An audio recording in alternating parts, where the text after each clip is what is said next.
Virgin because I don't drink alcohol, so I gotta get the virgin version because I'm effectively living as a virgin because we haven't been having sex recently. Let me get that started for you guys. Thank you. Be right back.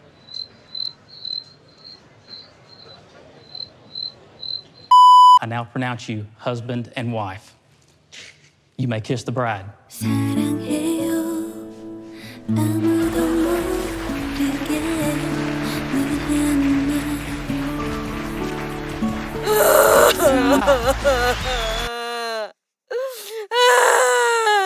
Because why would you have sex with someone that's not me?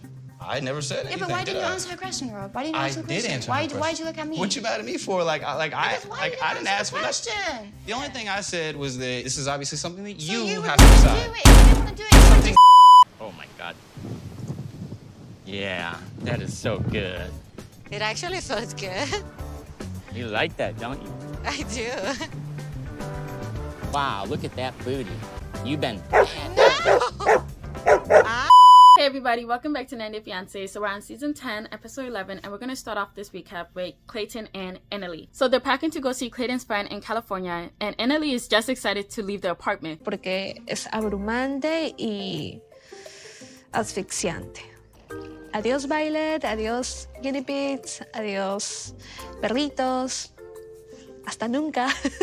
So they finally land and we see Cameron, and Clayton's one will always crack me up. Also, the meeting is just so funny to look at. Anyways, Cameron takes them to a rental and wow, the place looks so pretty. So now they go out and meet up with Cameron and his girlfriend, and after some small talk, Clayton asks Cameron to be his best man and Cameron says yes. So hopefully Anali can finally relax about Clayton not having any real friends. So after that, the waitress comes and asks for the drinks, and Clayton says that he'll get the virgin because he isn't getting any sex. Like, oh my gosh, why would you say that?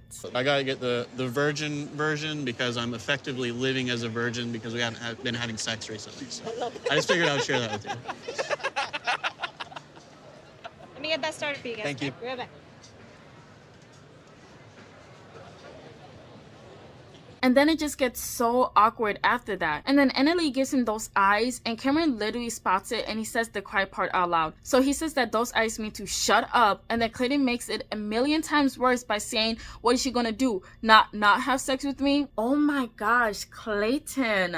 Honestly, that's such disgusting behavior. Anali, pack your bags and let's go back to your mom because what the fuck? So Anali is clearly upset because it's so uncomfortable whenever he brings this up, and it's also so disrespectful because she's also at the table. And now she wonders if the double date is to have a good time or just to criticize her. So they continue talking about it and Anali still looks uncomfortable. So then V, Cameron's girlfriend, asks Clayton if she ever told her why she's uncomfortable. And Anali says that it's cause his mother lives with them and the walls are thin. But Clayton quickly says that can be disproven because he took them to a hotel and she still didn't want to do it. Clayton, literally shut the fuck up. That hotel wasn't even romantic. Like literally, it looked cheap. He didn't even dress up. He didn't even make it like something special for her to like try to like sleep with him. I don't know. I just can't stand him right now. It's just disgusting. So Cameron asks Anali if the conversation is uncomfortable, and she says yes because he shouldn't be sharing their private life with other people. And then she brings up that Clayton acts all macho when he's around his friends just to pump up his ego, but in real life he doesn't even act like that, and instead it's like a kitty. And I saw this as well because I absolutely hate people that try to make themselves look better in front of like other people. Like you're bringing down your friends to lift yourself up. It's shitty behavior, especially if you're doing it with your girlfriend. It's just so shitty. So Anali says that she wants to leave, and so they end up going home, and that's the end of their segment. Okay, now for Devin and Nick. So it's officially their wedding day. Yay! So they're going to the wedding venue, and oh my gosh, it looks so beautiful. Like everything looks so nice. So Devin goes to see her wedding dress, and I'm getting kind of nervous because she doesn't look happy. Her sister reveals the dress, and Devin still doesn't look happy, and I'm getting really nervous. But then she smiles and says that she likes it, and I'm so relieved because girl, that dress is gorgeous. Like it looks so beautiful. So then we see Nick and Devin's dad, and they talk about the wedding and Devin, and they both seem really happy, and Devin's dad is now even excited that Devin is marrying Nick. So now they're getting started and I'm so excited, and my goodness, Devin looks gorgeous. Oh my gosh, they're so cute, and oh my gosh, I can't, they're just so cute. I love it. I love it all. Oh, I'm sorry. I just love weddings. And oh my gosh, the way Nick kisses her, he plays too much. Pronounce you husband and wife. You may kiss the bride.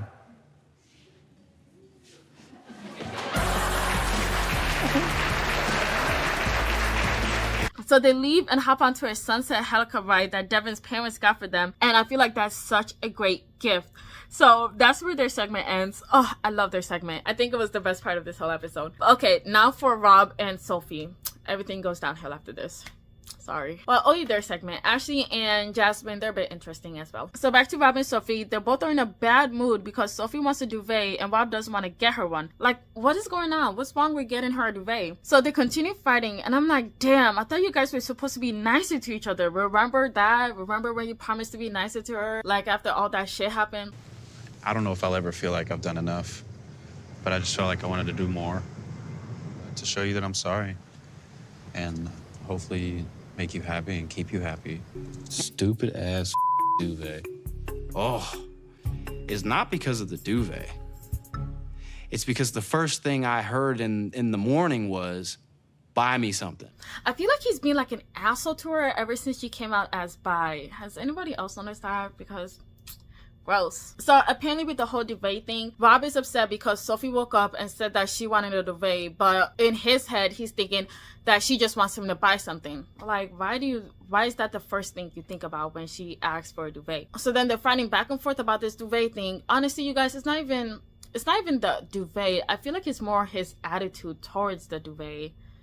Eesh. So then after this, Sophie goes outside to like cool her head and Rob follows her outside to continue this fight about the damn duvet. Blah, blah, blah, blah, blah. Nothing gets solved. Moving on. Now they're going to a brewery. Sophie says that since she came out to Rob, they've been fighting more and more. So she's hoping that going out will hopefully help them get on the same page. So they're having fun. And I'm like, oh, okay. Maybe this was actually what they needed. So then Sophie brings up that they're getting married soon. And that's why they're both stressed out. And they're taking it out on each other. Rob agrees and asks that he wants her to have more positive energy. Can you believe that?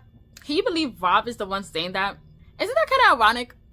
Anyways, Sophie says that she wants him to be less insensitive, and then I guess they seem to be all good after that. So now they're at a sex store to kind of like spice up their intimate life, and they're looking at stuff, and one of the workers, totally not playing it by the way, says that they're really hot, and she kind of doesn't say, but she also says that she wants a threesome with them. So Sophie tells Rob to answer, and Rob is like, no, you answer. And Sophie's like, no, I want to know what you would say. And Rob is like, well, I mean, and boom, they start arguing again. So Sophie's like, if I said yes, then you would say yes too. And honestly, Sophie, I feel like she kind of trapped him there. I don't know. I just feel like it's not that serious. You know, if he said yes, you'd say no. Boom, the answer is no. Okay? If you said yes, he said no. Boom, you guys aren't doing it. But anyways, I'm kind of feeling bad for Rob in this situation. But then I remember the duvet thing and I'm like, fuck Rob. But anyways, I feel like there will be no way for him to win in this situation. Except by saying no, which let's be honest, he wouldn't have said no. But in the interview portion, he said that he just wanted her to answer to see what she would say. And if she would pick a girl over the relationship. Sure, Rob. Sure. Honestly, I feel like they're both messy. So then they keep going on and on and on and on and on and on and on and on and on and on and on and on and on and on. Oh my gosh, now release me from the shackles of Rob and Sophie. So Sophie asked Rob to apologize. He said no. That's where their segment ends. Anyways, now for Ashley and Manuel. So Ashley's going red and drop shopping for her big day, and going there with her will be her mom and her sister. So she comes out in the first dress and it looks gorgeous. Ugh, you guys, remember, I love weddings and I love wedding dresses. So her sister gives her this crystal crown to wear, and yeah, it looks nice. Ashley says that it's pure quartz crystals, whatever that means. I just feel like if it's expensive, don't tell Manuel, okay? So Ashley's mom says that she's worried that Manuel would run off since he's always running. And Ashley's sister says that they do so much for him, but he still feels like it's not enough. And that's why people don't want to be around him. Mom chimes in and says that they're always fighting and then they just have makeup sex, so there's no dialogue. So she has some doubts about the relationship. I want you to be happy, but I also want to talk to him. Does this sound like a match made in heaven or somewhere else? I gotta know the truth. And I'm sure when I talk to him, it won't be the truth. But at least he'll know how I feel. He may not like it, but he'll know.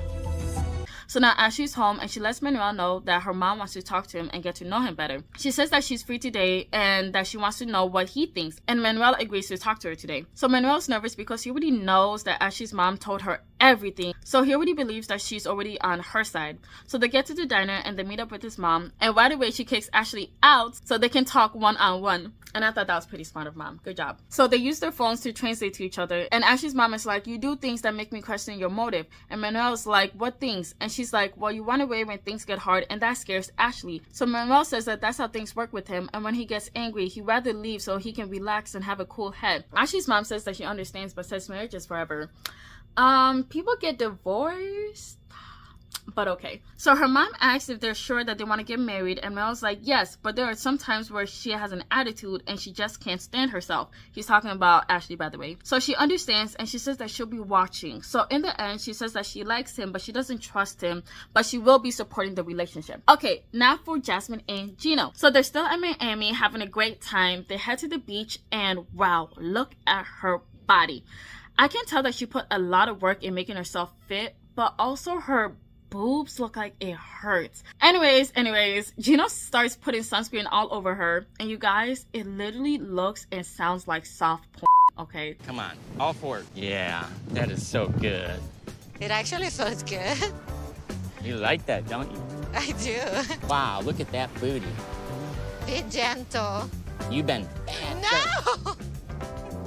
So then they bring up the marriage topic, and Jasmine says that she could get married in Miami. But Gino's like, yeah, but the only problem is that his family won't be there. And Jasmine says that even if they get married in Michigan, she still wouldn't feel comfortable with his family going to their wedding. So she says that it's because the first meeting went so bad with all of them ganging up on her that she doesn't feel comfortable with them coming to their wedding. But Gino says that they were just asking questions. But then Jasmine says what would happen if she says that if his family goes, then she won't get married.